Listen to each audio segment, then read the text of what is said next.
Despite what their moms told them, they just aren't talented enough for radio. Unfortunately, anyone can have a show these days. Sean. Well, I'm pretty hard to figure out sometimes. In fact, I can't even figure myself out sometimes, so don't you try to. Joe. You're an idiot and really a disloyal person. This is the Cuse Militia. Now, those two unapologetically biased orange-blooded homers, Sean and Joe. It's the most bullshit thing I've seen in 30 years. Welcome, orange men and ladies. Happy Wednesday. This is the Cuse Militia with Sean and Joe. At Cuse Militia on the socials. Go there, join the militia. Thanks for tuning in and hanging out with us. We appreciate all of you. This is your Louisville preview. Also, some basketball talk as Syracuse opens the season with a 97-63 routing over Lafayette. You'll hear from us, and we'll hear from you in a little fan feedback. I did not have a coach montage prepared, but we'll talk about the game. We'll kind of give our thoughts quickly, and we'll hear from you in that. A lot of great, one of the best, most recent conglomeration of fan feedback that I can remember, football or basketball, in recent memory. So everybody made some solid points, and there was a lot to go through, and I picked the best of what I saw.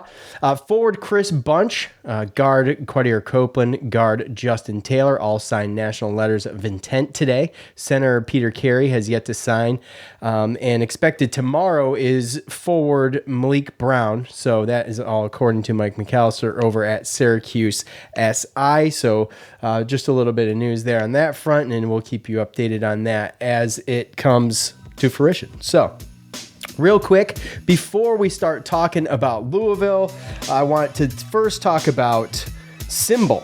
Okay, Symbol is a stock market for sports that allows you to profit off your sports knowledge. On Symbol, you can trade sports teams like stocks, and every time your team wins, you earn cash. Use your sports knowledge on Symbol to buy low, sell high, and earn cash payouts when your team wins. Join the 7,000 plus early adopters who have started to invest in their favorite teams. Visit www.simbull.com to create your free account. And when you deposit, make sure to use the promo code SD to make your deposit risk-free.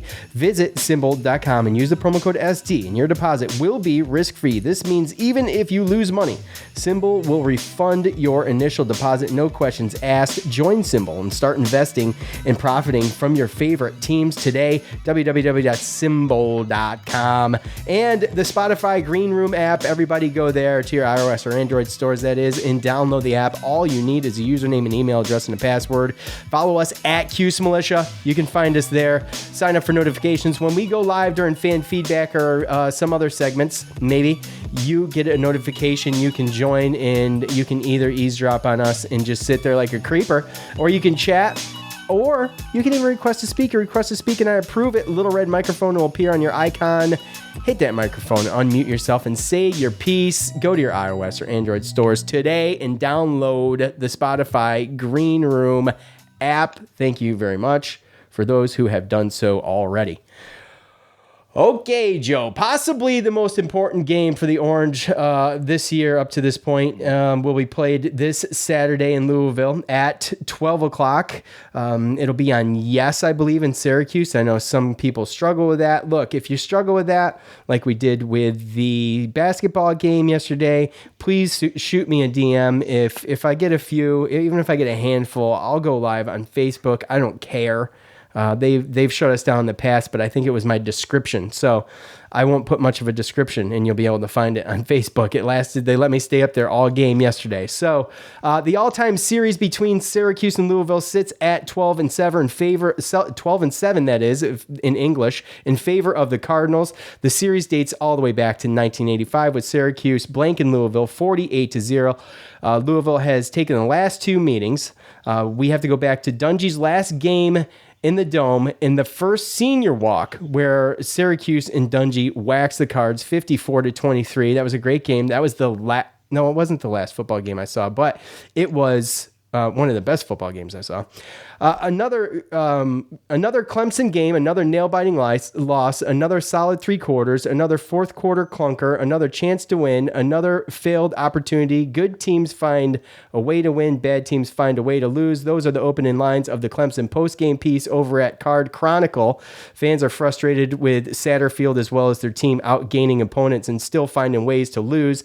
At Real Card Game on Twitter with 397 yards of total offense to Clemson's 338. Louisville has now outgained its opponents in 9 of its last 14 losses. At Eric Crawford, there's not much more you can say when a team has been outscored 49-0 in the fourth quarter of its last 3 losses and led in all of those games in the fourth quarter. I think the answer is giving out a bunch of finished t-shirts.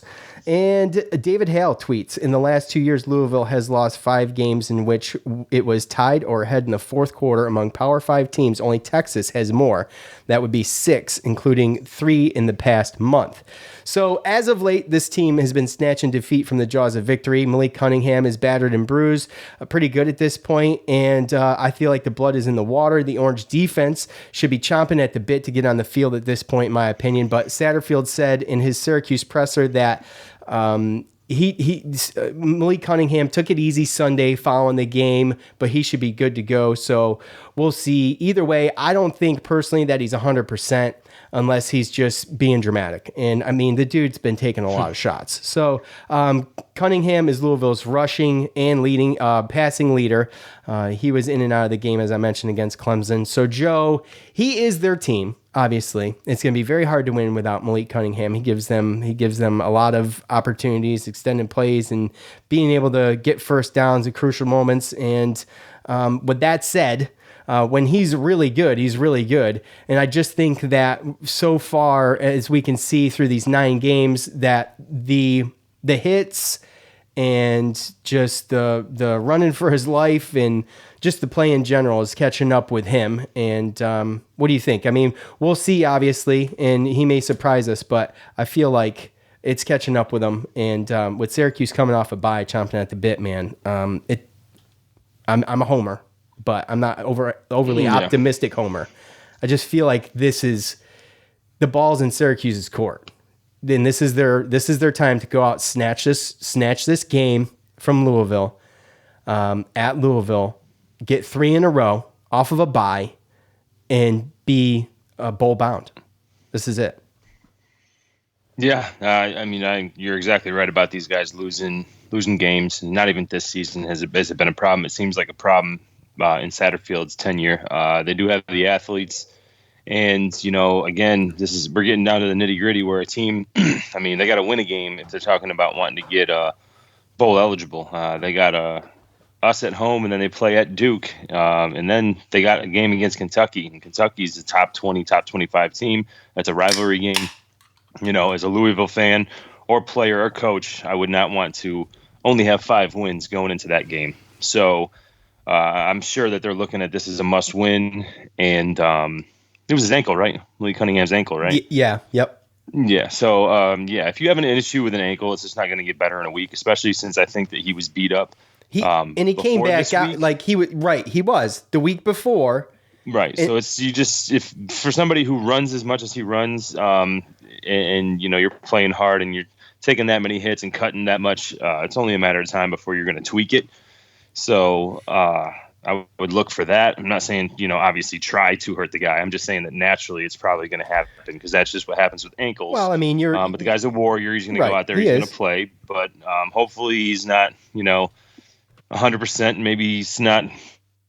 Maybe he can't kick it into 10th gear, or something like that. But realistically, that's kind of the game plan. Their strengths are, him and then the offensive line, and it's kind of funny when you look at this whole matchup because the whole matchup of this is going to be so hard to kind of judge because it just seems like the strengths match the strengths. They do. And you don't know where the weaknesses are going to match up, right? So, I mean, we have an issue. We've had an issue sometimes in, stopping kind of good offensive lines that, run the ball, right? And now you have a team that's got a quarterback that can run and, Jalen Mitchell is a pretty good running back as well. So, right there, you got two guys that have over 500 yards rushing, and their offensive line again is their strength on offense, and our strength on defense is sacking quarterbacks. So realistically, it's going to be one of those things where we're just going to have to make sure that we spy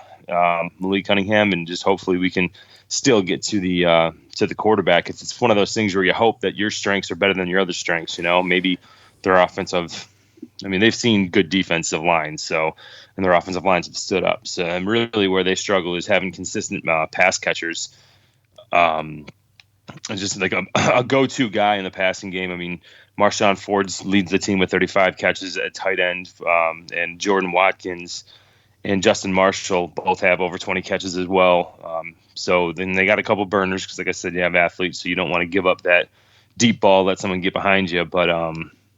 But yeah, it just seems to me like they rely a lot on Malik Cunningham, and I just hope that, again, we put ourselves in positions to get turnovers on defense, and we just seem to not get them. And I just feel like there's going to be a game this year where like everything goes our way on defense, and we actually kind of take advantage of those turnovers. And as long as we play smart, but we still play aggressive like that, and going after the ball, then I think this could be that game, because I know that Malik Cunningham running the ball with those quarterbacks, sometimes you're trying too hard. You got the ball out there.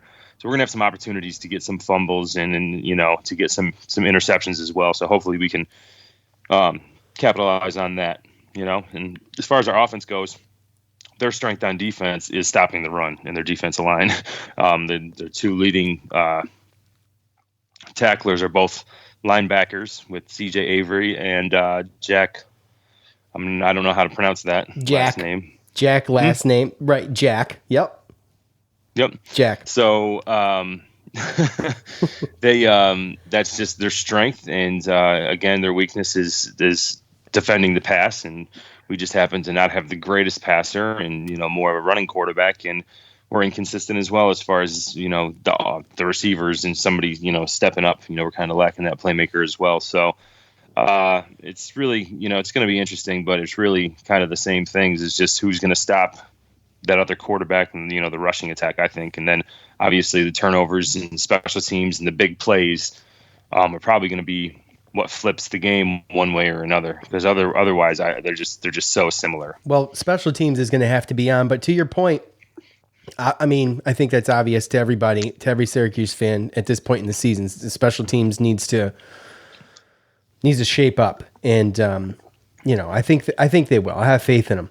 But with Louisville losing 4 of their last 5, by the way, NC State was the other team that really kind of beat up Cunningham. And I wouldn't hammer so much on this if he didn't leave during the Clemson game for a couple series, I believe, and then came back in, and then he left again and came back in. So he was obviously experiencing some discomfort. You could see it in between plays. There was points in that game where he wasn't even using, I believe it was his left leg, his ankle. He was trying to stay off it. He was hopping on one leg in between plays, but then he'd go back under center and tough it up and grind one out. So yeah, you just don't know, and we don't know how he's going to heal. But for a guy who does what he does too, 6'1", 200 pounds, I mean, he's not built. I just don't. But he's elusive, but he's not built to take hits.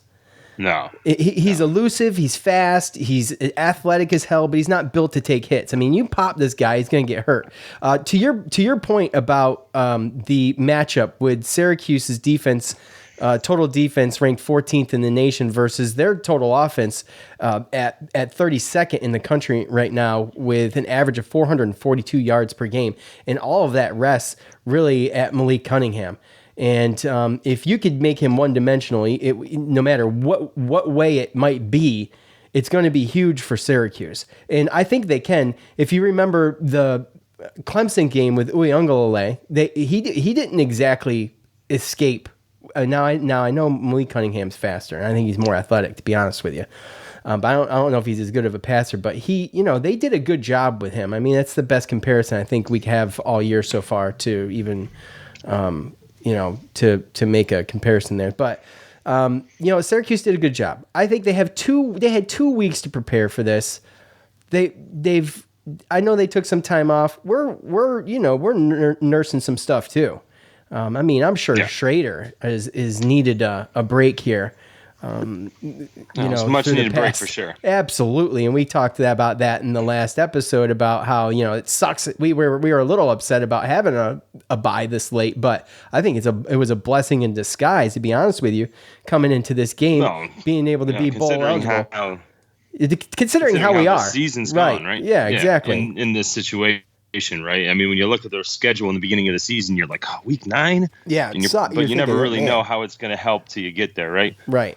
But and you really can't get it twisted here too. I mean, Louisville's a good team. Absolutely, I think that both these teams could be better than what they are. You're talking about a Louisville team that lost at Wake Forest by 3, which we've been there. Lost to Virginia by 1.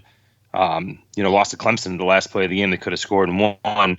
They lost to Ole Miss the first game of the season, which, they're a good top 25, well, they at least were, SEC team. And at NC State, which, NC State is a team that's vying for possibly an ACC championship game bid. So they when you're looking at a team where a couple games here and there, just like us, and this team could have 3 more wins than where they are, and they could be, 7-2. So, the only thing is that they're kind of on a slide because they've lost 2 in a row and their quarterback's kind of banged up, where you just kind of turn and look at us and it's kind of the same scenario. Lost 3 in a row by 3, could have a completely different record. And, but we've won our last 2 games and then we had a bye week. So similar teams, but as far as coming into this game, I think that we definitely have the momentum and we just got to, hopefully it works for us, but they are going to come out as far as desperation mode as well. So this is basically, you have Cunningham and Schrader. They're like 2 of the best rushing quarterbacks in the nation. Mm-hmm. And both teams predominantly rush the ball. That's what they do. So realistically, it comes down to, are you going to be able to stop it? And when you look at Louisville minus the 13 points they put up against NC State, in which, again, we talked about Cunningham getting beat up and, NC State having that good defense, is a good team overall. They've scored at least 24 points on every team that they've played, including, a Clemson defense, Ole Miss defense. So, they've proven that they can still move the ball no matter what and run the ball no matter who they're playing against. But I think that we have too. Ever since we made that move with Schrader, I think that we have too. The worst game we had, was Clemson, where Schrader only had like 7 yards. They completely they stopped him. They took him away, but Tucker still had 100 yards. Yeah. So you can sit there and say that the Louisville strength is stopping the run, but which too, real quick, I think we can all agree that Clemson's probably the best defense that we're going to face up to this, at least through this game. Yes. Yeah. Okay. So absolutely. So with that said, you're talking about Louisville's defense, and I'm not poo-pooing their defense, but they are allowing over 400 yards a game. They're ranked 86 in the country in total defense. Yes. So they're vulnerable, and to be honest with you, I'm not sure where the bulk of those yards are coming from. They've got to be coming through the air, just from the games I've watched. Like you said, their defensive line holds strong. But I think they've been exposed. Well, they're averaging 205. They're allowing 205 yards rushing. That's a lot. Oh, sorry about that. No, sorry, 133 yards rushing. All right. 275 yards passing. Okay, so all right, exactly. And I didn't know those numbers, but I've just watched a couple games. That bodes well for Louisville with our offense. Yeah. So that could be Syracuse's Achilles heel. They're going to have to. I think they're going to have to put up more points against Louisville than they did against Boston College. Let's say, okay.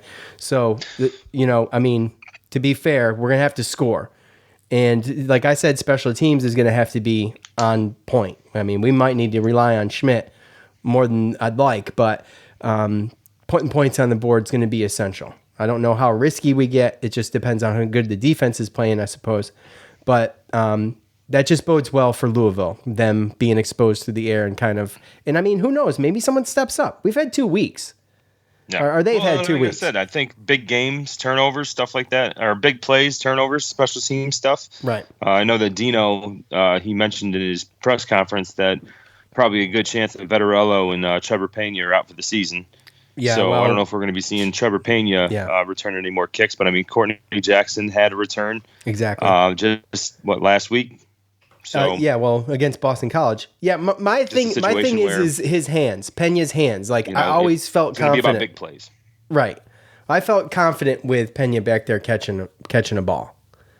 Okay? I mean, you remember Sean Riley when you would be like on edge when he's getting ready to catch a punt, like a high lofting one too.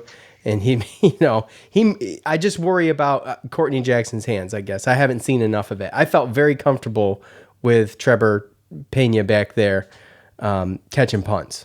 Oh, yeah. I mean, I'm right there with you. It's one of those things where you have to see it for more than one game. But again, first game taking over and you return one, it's, bodes good. And I think another big thing this game is going to be, field position. I think that Louisville has a more difficult time, going the length of the field. And I just don't think that this is a game where it's smart, at least early, to possibly, go for it around the midfield line. I mean, if you had some momentum or whatever, but I think that, making sure that we can punt the ball and kind of win the field position battle early can kind of calm down the game, not allow Louisville to score so easily, because they're going to score. I'm not saying, obviously you look at our defense and total defense and everything, the numbers and everything look good.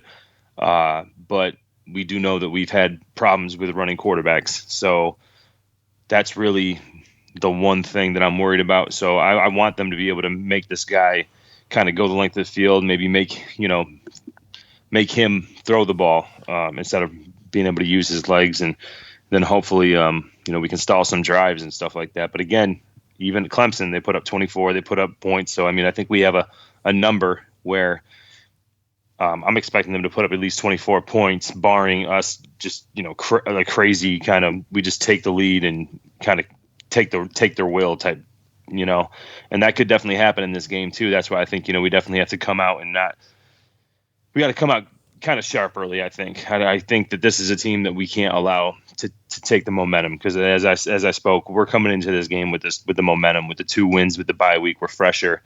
And although these teams, they might have better athletes and they've had better, recruiting classes, and they very well could be a 7-2 team, play here and a play there.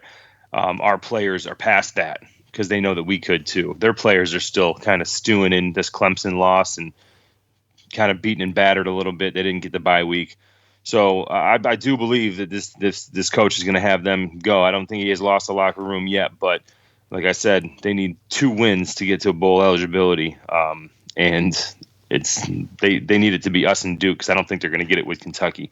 So they're going to come out hard, and we just kind of got to outlast that barrage in the beginning, hopefully get some plays, and then kind of assert our aggressiveness and do what we do as far as a running game. And then if we can get that lead and we can use the momentum that we're having, like that we already have coming into this game, then make them have to pass and play catch up, then I think that bodes well for us. So a lot of it's going to be game flow, I think, early. If not, then we're in for a long day where it's going to come down to the wire. And neither of these teams, nothing new for either of these 2 teams. So, yeah. Okay. So with that said, let's make our picks. Last game, Syracuse won. They beat Boston College 21-6. I had predicted a 38-21 rout. And you had predicted 34-27. I had a difference of 32. You had a difference of 34. So I'm going to take that game. That was close. I was really nervous about that. And we both were way off. That was the most off we've been all year, by the way. I go to 5-4. You drop to 4-5. Joe, I'm going to go ahead. I've already got my score written down here. So I'm really nervous about this game because I feel like this is the best opportunity for us to get to a bowl game.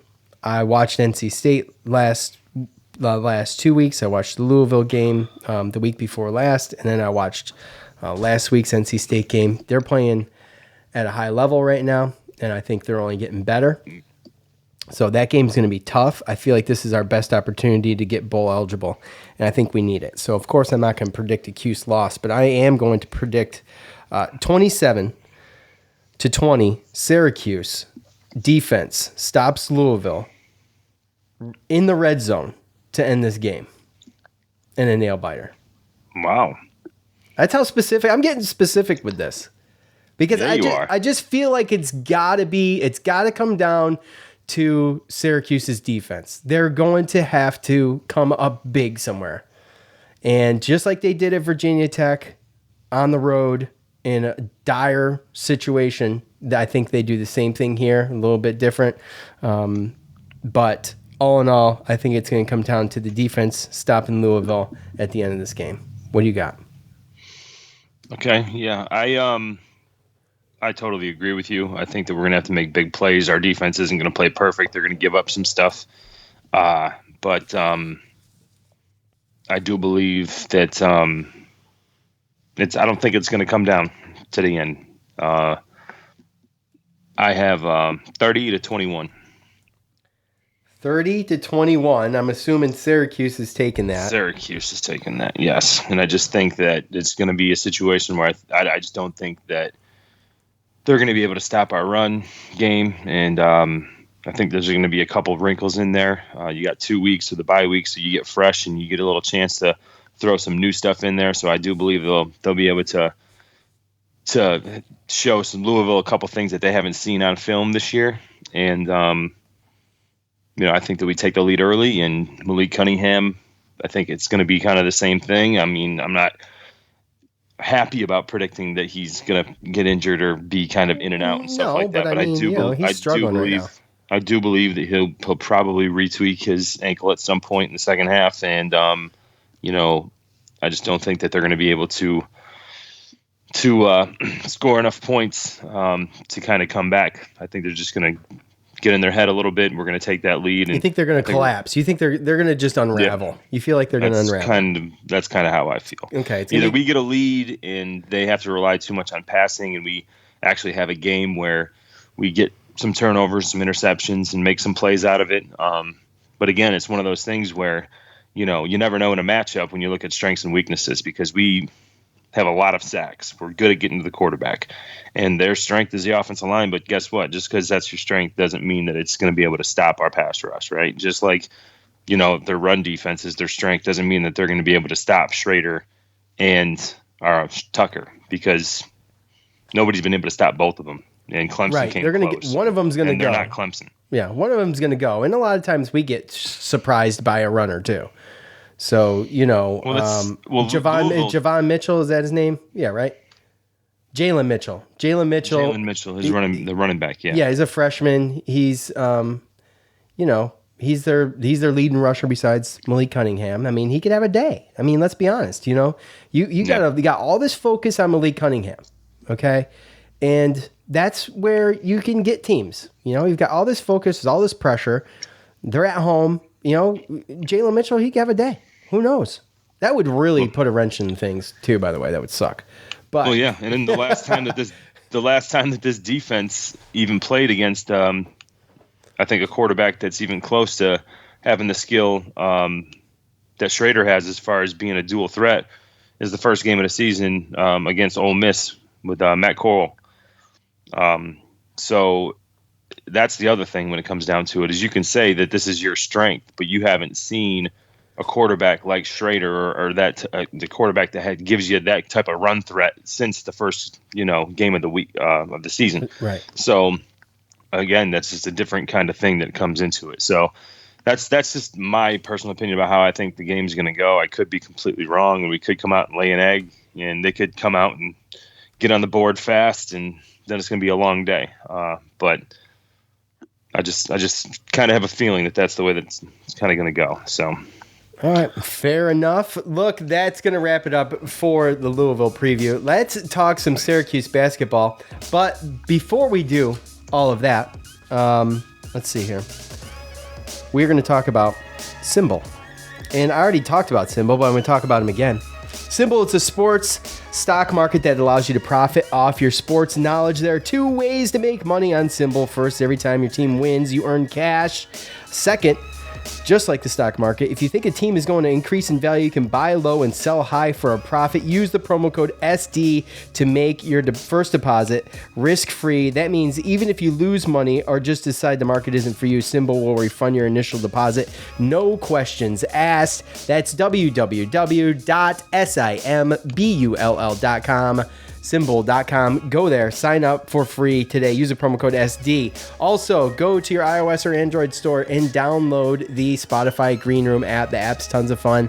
You follow us at Cuse Militia. Sign up for notifications when we go live, and you can join in the room there. You can chat amongst yourselves.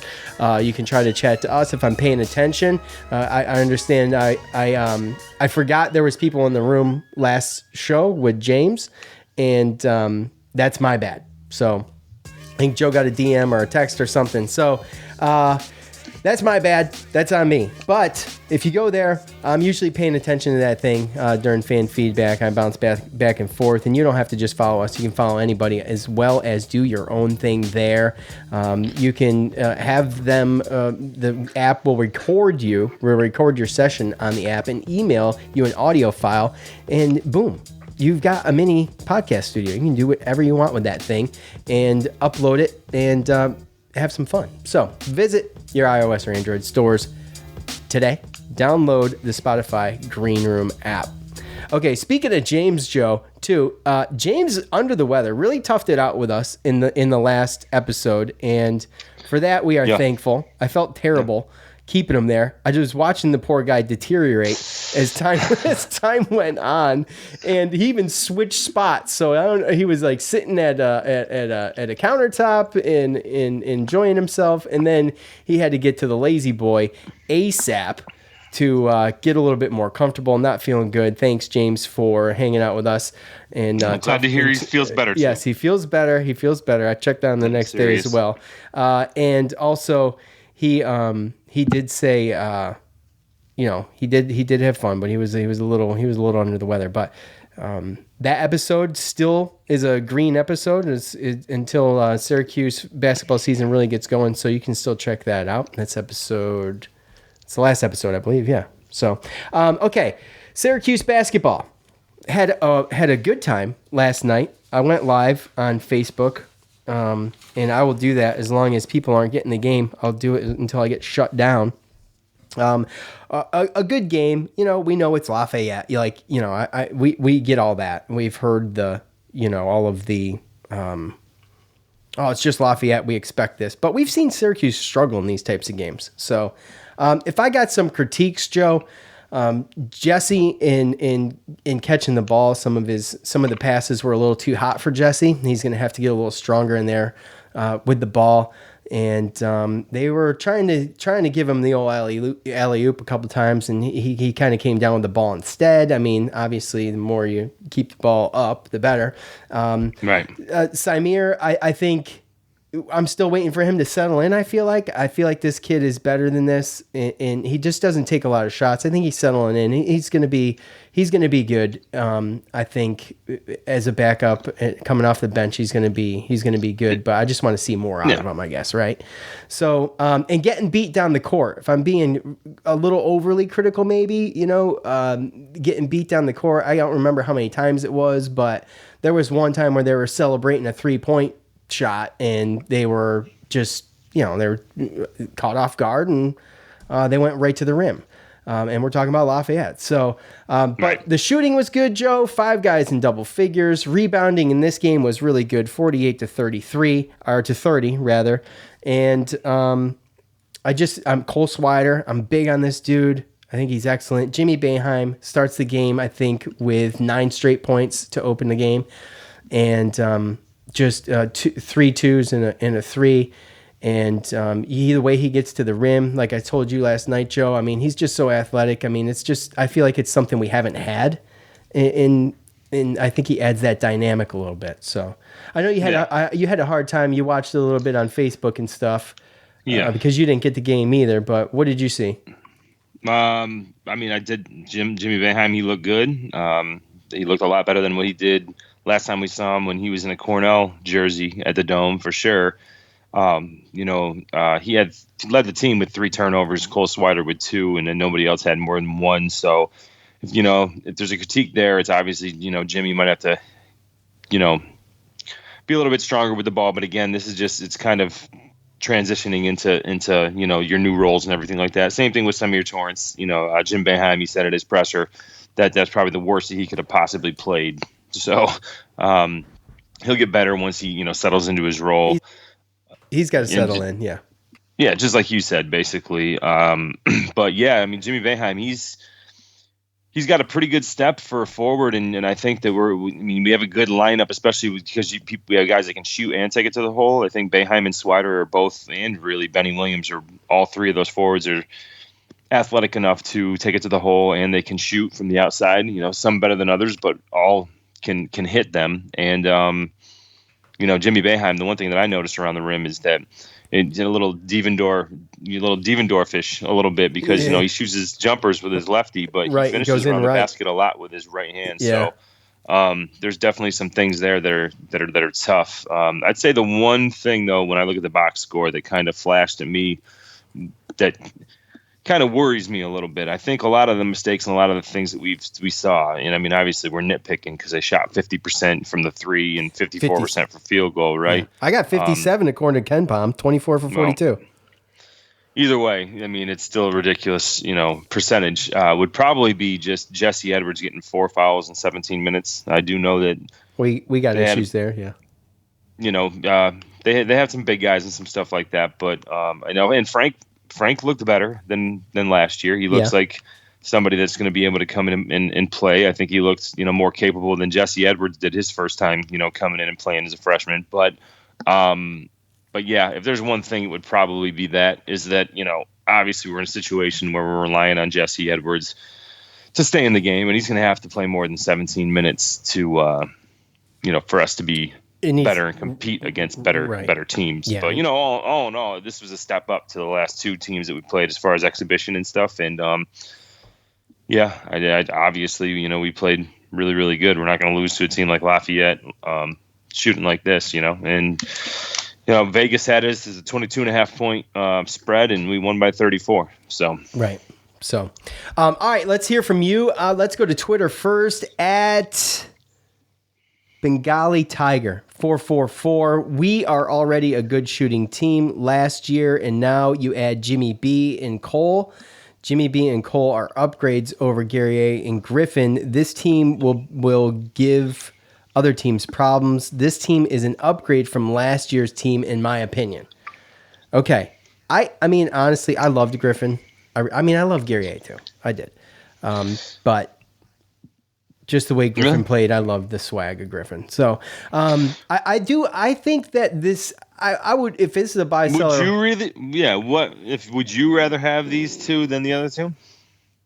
I think I would. And that's not to say right now, but I think by the mid-season, look, dude, this is cyclical. Like Syracuse does, we could almost predict Syracuse's season almost every year. It's almost the same thing. You start slow, you gotta freaking work it out, the 2-3 zone, the whole thing, right? And then boom, coaches got them tournament ready when the tournament comes most of the time. I mean, we've had our ups and downs as far as tournament appearances go, but yeah, I think I would. I think Jimmy Boeheim's going to be a star, dude. This is I can't say it enough. This is going to be a special season.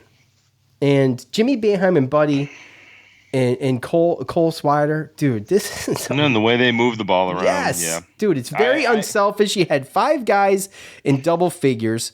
Your 5 starters were in double figures for the game. I mean, look, I know it's Lafayette. I get it. But Joe Girard, too, I hope the Joe Girard Boo Birds, I hope that whole thing is done, right? Because he just comes out like... That'll be game to game. Yeah, I know. It always is. But he can't... Those guys are Lafayette. Oh, it's Lafayette. Oh, I know. And that's a legit point, though. It's Lafayette. That's a legit point. Yeah, I mean, because too many people get 5 for overly... 5, well, you get the guys that are overly excited, but then there's also the people that are like... Well, you do have to understand that there's teams... I mean, just because you're in... the Patriot League doesn't mean that you can't win a game, right? I mean, with all the turnover that we had, I mean, the Citadel, bro. The Citadel. Navy beat Virginia. That's right. Navy beat Virginia. The Citadel beat Pittsburgh. I mean, once upon a time, Lehigh beat Duke in the NCAA tournament. Yes. As a 15 seed. Yes, so, it was beautiful. I mean, they had the size, so you never really know. So you can't just say it's Lafayette. You can say that, it's just pace. The ball's still got to go down, right? The ball's still got to go down, Joe. Division One. But to the fan feedback, just to get back to that point, I think that I would probably, if I had to rank them, I think Quincy's better than either of the two. I think I would take Quincy over Boeheim and Swider. But I might take him over Boeheim. I don't know if he's better than Swider. I don't think there's no way. There's no way. How many shots did Quincy miss at the rim? You know what? Now I'm taking them both over Quincy. No offense. No offense. He has missed so much at the rim last year, dude. He was horrible there. But there's games. He was great rebounding. Yes, absolutely.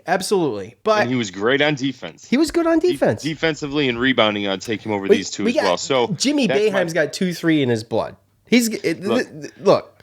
You still got to be able to play it.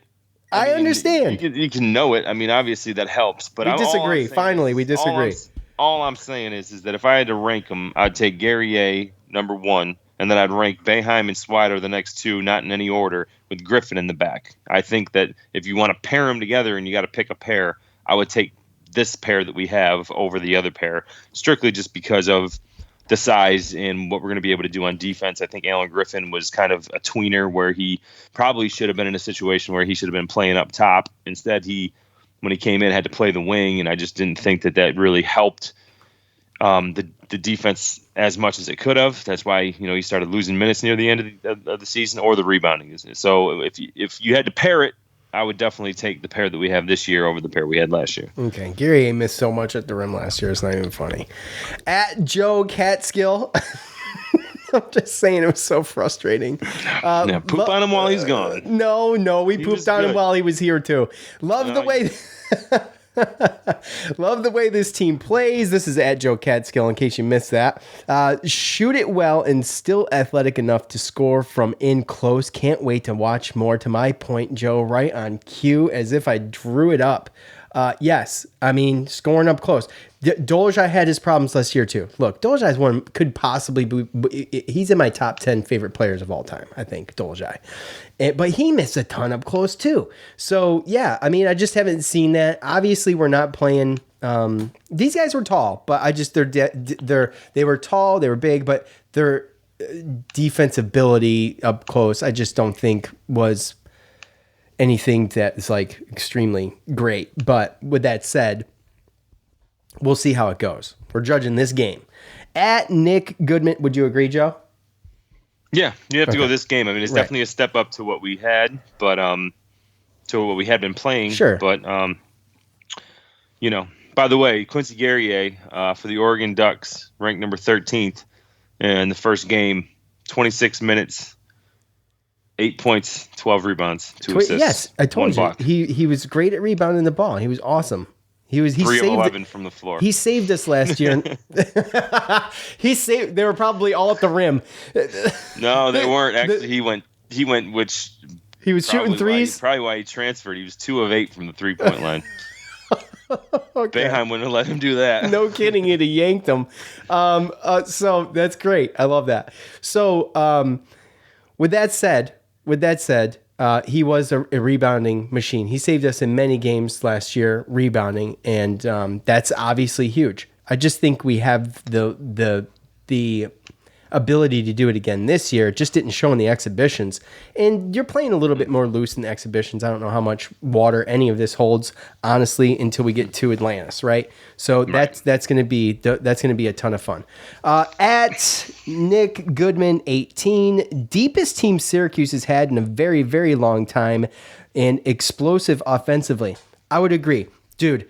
Sidibe comes back. You got 3 centers. We talked about Jesse Edwards foul trouble. I'm not relying on Sidibe to come back. But even if you had to, you're putting Jimmy B down there, and he's much bigger than. Well, he's not taller, but he's beefier and stronger than Dolezaj. And I think that as a third option, it's not terrible. Okay, so with that said,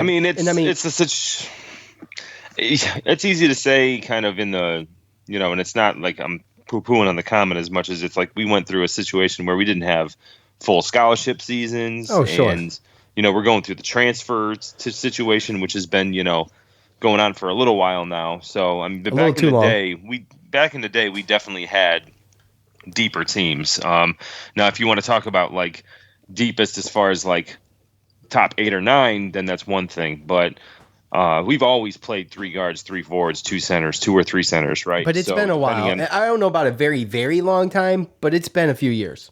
But we always played 3 guards and 3 We forwards. always are 3 guards, yeah.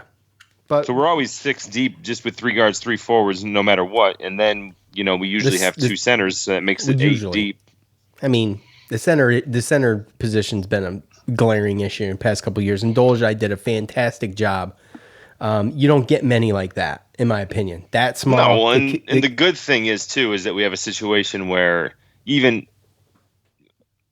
like I said, Jesse Edwards, Frank Anselm, he can go in there and he can give you the 5 fouls. If Sidibe comes back, then that's definite help. But even then, I think that emergency situation, I think like a John Boljak can go in there and play center. So again, I'm a little bit more hopeful for that position than I have been in a long time, because I honestly, I've how long has it been since we've relied on a big man to score? So at this point, we didn't even really need a big man. So give me a Chupu or a Bai Musakita. I just need someone to block shots and grab rebounds. You know what I mean? Yeah. Make it hard at the basket. You know, that's all we need. So if the combination of those 3 or 4 guys can make that happen, then I think we'll be all right. Let's see here at veteran _ Jeff, literally the best start in years. We can actually score the ball. Forgive me, my screen still broke, guys. Lapses defensively, laziness occasionally. I have to say, let's effing go orange. So, hashtag Cuse mode. Yes, the defensive lapses in the lazy. I don't know if it was laziness. I think it was overconfidence. They got beat a couple times because I don't think it was lazy. I just think they were just, like I told you, the one time they were playing around, and I don't know. It's the first game. Well, no, sometimes you get, confident in the fact that something's going to happen on offense, or you're going to get the offensive rebound or something like that. And, that's something that is going to be cleaned up. That's something that happens early when you're playing against a team like this and you're winning by 30, and, they're definitely going to hear about it. That was the main gripe that Boeheim had at the press conference. So how about they're going to hear about that? They're going to get it cleaned up. Dom mentions Bull that Boeheim said he's not a center, he's a forward. How about him freaking standing wide open? Did you see him stand wide open in square up and throw a 3 and hit the net? Nothing but net, but the outside of the net. No, I didn't see him do that. I saw him make the jumper late at the end of the game. 2-pointer. Yeah. Oh my gosh, dude. It's so funny. So typical Jim Boeheim. You know what I'm talking about. When he's like, what are you doing? Anyway, let's see. At Cuse Lifer 15, this game really showed their strong scoring potential. It's nice to have multiple players with the ability to score. Cole struggled a little in the beginning and beginning of the first half, but 4 other players made up for it till Swider got into a rhythm. Could pay dividends this season. Look, I am looking for the score. The scoring I think is going to be good. I'm looking for the rebounds. Okay, second chance points, because if you have a team that's this good at scoring, in which they are, to be able to get those offensive rebounds for the second chance points is going to be the difference in a lot of games when it comes to conference play. And I think that needs to be the focus. The 2 exhibition games were a little iffy, But this game was phenomenal. 48, 11 offensive rebounds. I don't know what they got on points off of those, but the 37 defensive rebounds, obviously, with Lafayette hitting 42% of their shots. That's obviously, that helps. So you're going to grab a bunch then. But with that said, let's see. I lost my place. Guys, forgive me. Okay. At Nick Sweetland 1, this team just seems different from past years. Lots of experience, depth on the bench, lots of shooters. Edwards can be very solid down low. Good win. Can't wait for the next game. Yes, I can't wait for Atlantis. So next game against Drexel, 5 o'clock this Sunday. So speaking of which, I guess what we'll do is we'll come on after the show. Be a great time for immediate fan feedback after that game, if you guys want. But what, Sunday? Yeah. So we'll be doing the Louisville post game, and we might as well, obviously we'll hit up Drexel. It'll have just finished when we get on here at around 7:30. Lots of experience, depth off on the bench, and I think that's going to be key. Joe mentioned, we've kind of had the little bit of the depth, at least the numbers, but the experience. And Cole Swider, if I'm not mistaken, he's a senior, but he still, I think, should have another year of eligibility if he wanted. Is that correct? I do believe that is the case. Okay. I think he has spent 3 seasons at Villanova. So yeah, so he's technically his eligibility for 2 more years, but. If this dude shines, we all know what's going to happen with that. So we'll have to see. At Orange Fan 524, it was Lafayette. They won. Next cupcake. Look, it is basketball season. Okay, don't ever talk like that. It's fun to watch. We've watched Syracuse flounder in some of these games before, and they effortlessly put up 97 points. In my opinion, it just seemed like schoolyard ball, and they were having a ton of fun. Joe Girard was popping off. I think this is the point guard that Joe Girard can be. I think this is the point guard that Joe Girard has showed coach in practice, and we'll just have to see if he can stay consistent. That's going to be my one thing. Besides the rebounds, I'm going to be watching Joe Girard to make sure, I'm sure everybody else will be too, to make sure he stays consistent. And that's what the one thing for him, it's been his Achilles heel. He'd be on one game and off in next, but we'll have to see. So early. Yeah, people are going to be watching him. Absolutely. But what are you going to do? Symir? Look, all they're going to do, and there's nothing against Symir Torrance. I'm not saying that. But what I'm saying is what they're going to do is they're going to be like, Kadari Richmond could be here if Joe Girard wasn't hogging all the minutes. That's what you're going to hear. So at Mike Lelop, would like more playing time for Williams. Cole and Jimmy will struggle against athletes of the ACC. I don't think so. I just don't think so. Jimmy played well, if you remember. He played well against Syracuse. That was a close game when Colgate came to the Dome the last time. Yeah, I just think I think it's going to be a situation to where we talked about, like, this is going to be the starting lineup going forward, and it'll be through the Atlantis and mostly through the non-conference and stuff like that. And I think that's really where you're going to see where our lapses are on defense and really where the athleticism is. We're going to see that early. So Benny's going to need some time to get used to it, need the non-conference to get used to it. And I think that they're going to pretty much figure out whether or not it's going to be a thing where they're going to need to play Benny more because of defensive situations or not. It's not going to be something that I think we can call out the gate. Impressive nonetheless for true freshman, we'll see. But, his athleticism is crazy, yeah. Absolutely. So, it just all depends on how Jimmy and Cole and that back line works together because, people, they want to bang on their athleticism, but a lot of it is, if if you're watching tape, what the other teams are trying to do against your defense and your rotations, then if you react a little bit sooner, you don't have to be as fast or as athletic to get out to those shooters and everything like that. Really where it's going to be is whether or not they can stay in front of those wing guys when they catch the ball and they go out to try to, defend them. So we can talk and we can speculate all day long about what these forwards are going to look like against ACC competition, but we're going to see Atlantis is going to tell us a lot. Yeah, no, absolutely. It's going to be huge. It's going to be a ton of fun too if they can show up. Let's see. Jake on Facebook, Jesse Edwards, 3 blocks, 2 rebounds. Yikes. Other than that, good game. Cole rebounded well, even when he was off. Good sign. Yeah, if I've got to point to one guy that needs to improve, obviously, I think it's Jesse Edwards, and I think he will. But, it's early. He'll get there. This is typical Syracuse stuff. These guys are, hopefully all going to get better. I mean, if we think back to Buddy Boeheim last year, I mean, dude, holy cow. I mean, if you remember early in the season, people were questioning Buddy Boeheim's minutes, if you remember right. And the dude just, freaking goes off in March and becomes, what is he, first team all ACC or something like that? What is he?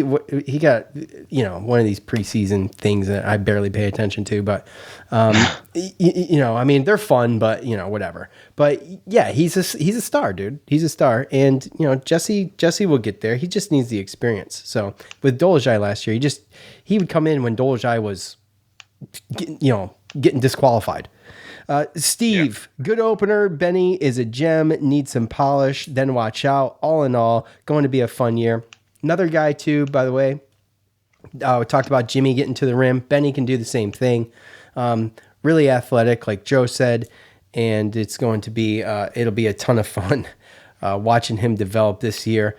And you don't want him to break out too much, although you want him to break out, but you don't want him to break out too much. Benny? I want to keep him for at least 2 years, right? I mean, yeah, I think it's going to be a situation really where next year is going to be his thing. He's going to be a main guy coming off the bench, but at the end of the day, I just think that it's going to be a situation where next year is going to be we're going to be losing so many guys to either NBA or seniors, anyway. So next year he's going to hone his game. He's going to get stronger, and I think he's really going to pay some respect to that number 13 jersey. Yeah, absolutely. Let's see. Mahir, our buddy Mahir. Shooters will shoot. 26 assists is the way to get them better looks. Continue to look for Jesse in there. JG3 should have his head on a swivel. He's got shooters everywhere. Oh, and Benny, kid is on a pogo stick. I mean, geez. Yeah, so the assist to turnover ratio, I actually had this highlighted on my box score, 26-9. Really good.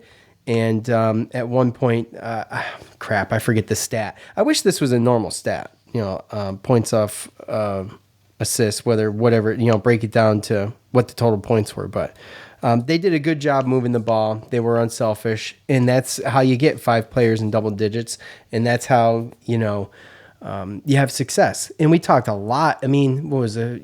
With Elijah Hughes back 2 years ago, I guess it was now, where we're just relying on Elijah Hughes to score. Tyus Battle to score, but we don't have that now, man. We got scoring threats all over the court, and it's going to be a ton of fun to watch. I'm still, I got to admit, I'm still a little bit in football mode, and I'm still kind of transitioning into, it's tough for me to switch gears sometimes, but I'm just so excited to have basketball where it is and where I think it's going to be, and have Syracuse on the cusp of bowl eligibility. And man, so the overlap is brutal for podcasts, but it is a ton of fun for Syracuse fans, especially like I watch less and less NFL. And racing's over. So that's all I got. I got basketball and college football and college basketball. And that is, that's like a cozy blanket. I'm good. So I'm serious, man. If I only had NASCAR and college football, basketball, I'd be perfectly fine.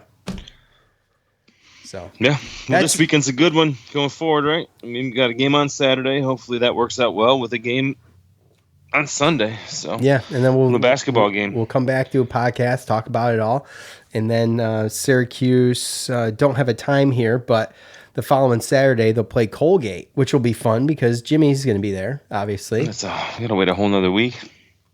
Yeah, it's 6 days in between games. Yep. And then Jimmy went to Cornell. Oh, Cornell, yeah, that's right. But VCU will be the 24th. That's when they'll be at Atlantis. So, yeah. Well, I mean, when you look at it too, this Drexel team, it's again we're stepping up and stepping up. We played two Division Division II teams for exhibition games. Then we play a Patriot League team, Lafayette, who's not the best but not the worst in that division or conference. And then this week, playing against Colonial League Drexel Dragons, in which I believe they've actually beaten us before back in the day in some of our NIT seasons. I think they beat us at the Dome one year. But they made the tournament last year, but they lose some guys, and Ken Palm's got them ranked 177th. They've only played one game against Newman College, and I think that's a Division II team. Beat them pretty handily, but they allowed a lot of points scored, and they only beat them as far as rebounding 40-35. Their tallest starter is 6'8", even though they got a 6'10" guy that comes off the bench. So probably a more athletic team that can shoot threes a little bit better, but smaller team as well. So it's going to be another step up in competition. Like I said, they made the tournament last year. They went and won. What's that? They beat us in 2006. Okay, I knew that. At home. Yep. 79-84. Routens was on that team. Demetrius Nichols. I think I was at that game. But yeah, so that's a team that's came in and done it before. So, I mean, in Colonial League, sometimes they have some good teams. But, I mean, they finished sixth last year and ended up winning their tournament and going to the tournament, the big dance. And but they had some turnover. So we'll see how that goes. But we should be able to play pretty good defense and out-rebound them. And, yeah. Okay, hopefully, well, there's nothing crazy. There's your bonus. There's your bonus preview, because that wasn't going to happen unless Joe just did it at the very end of the show. I can promise you that. So thank you, Joe. Okay, Joe, are you going to NC State game? Yeah. Okay, you'll be there. So quick story before we take off. I was going to this game. Okay, look, this is for real, Joe. We were going to, the whole family was going to go. And I was going to get up with you. And then my buddy CJ, you know CJ, right? I think you do. He's like, dude, let's go to the NC State game. And I'm like, all right, well, I actually planned on bringing the family. And he's like, well, I'm not bringing my family. I'm like, all right, well, maybe we'll just go, just us. Just me and you. I'll meet my buddy Joe's up there. And we'll have a blast. And I forgot I had committed to a freaking bachelor party, which is actually a fishing trip, by the way. So it's just beer and deep sea fishing. So, anyways, I can't go. But my wife doesn't know yet, by the way. She still, I think, thinks that it's a possibility because it was a couple weeks out when we talked about it. But anyway, Dominic's going to be there, Joe. So be on the lookout for Dominic. He's in the green room app right now. So that is going to pretty much do it for us. We appreciate everybody for coming in and hanging out. That was a lot of information in a little bit of time. I hope everybody enjoyed it. Remember, there is an episode that's still available that's a little bit green with our predictions for Syracuse basketball with James Zuba. Go check it out. For Joe, I'm Sean. We're out.